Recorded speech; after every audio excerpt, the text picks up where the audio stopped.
ليه؟ عشان دي حالات شاذة مش ابدا بتمثل ولا قوائد ليبيا ولا دولة كده. اول ما سمعت الموضوع مش عارف عملوا ايه، تحريت عن الموضوع ده بسرعه عشان ااكد عشان ما تكبرش الموضوعات من غير لازمه.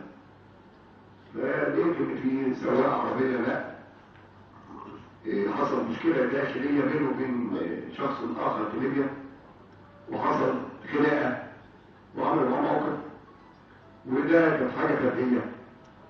وانا قلت ان هذا الرجل لو جالي بشكوى انا هجيبه حقه حتى لو في كان فيه، عشان انا اجتمعت هنا بعمدة مساعد وعمد من ليبيا وشفتهم، فلقيت منهم ناس طيبين، في ناس حكماء، يعني هم يعتبر امتداد لنا احنا، يعني امتداد لقبائلنا العمد اللي عندنا المحترمين هم امتداد لنا.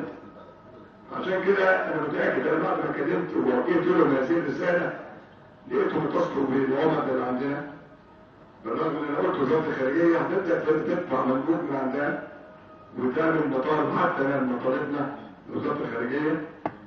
فاتصلوا فعلا بالعمد ان هم الموقف باذن الله هيبقى، وهو كمان دلوقتي بيتحسن عن الاول، مش بيتحسن هيخلص يعني.